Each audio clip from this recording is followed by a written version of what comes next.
Just want to make a quick video on how to notch your girdle and block for Speed Factory SF-02-102 rods for the D16Y8. The difference between the 102 and the 103 rods that you get from Speed Factories, the 103s don't require any clearancing for the bolt heads on the girdle or for the rod itself on the block. Unfortunately, I had to go with the 102s after doing this rebuild because I couldn't find the 103s in stock anywhere. Using the 102s with the YCP Vitara standard bore pistons. So what I ended up using was a carbide burr bit. I used a pretty long one just to make sure that I could properly reach in the block and get you know, a proper angle and not be hitting anything. And I used this Milwaukee fucking drill shit. So to clearing the girdle, I went a little bit overkill on this one, but just to be safe, I'm not sure if it weakens it. I guess I'll have to see after I get this build dynoed.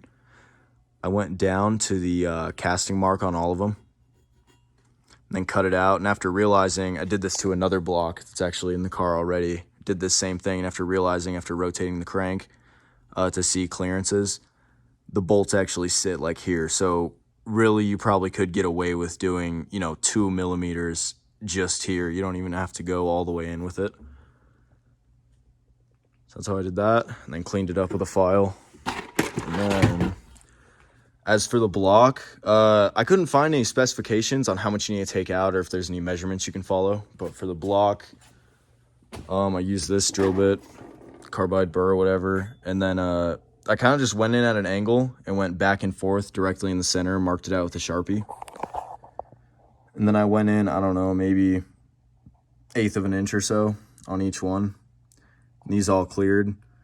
It's like, you know, if worse comes to worse and you fuck something up, it's like you can get another block at the junkyard for, you know, $100 or whatever if it's bare, and Y8s are pretty easy to pull. So yeah, I just wanted to show you guys how I did it because I don't see anyone making videos on how to notch for the SF-02-102s.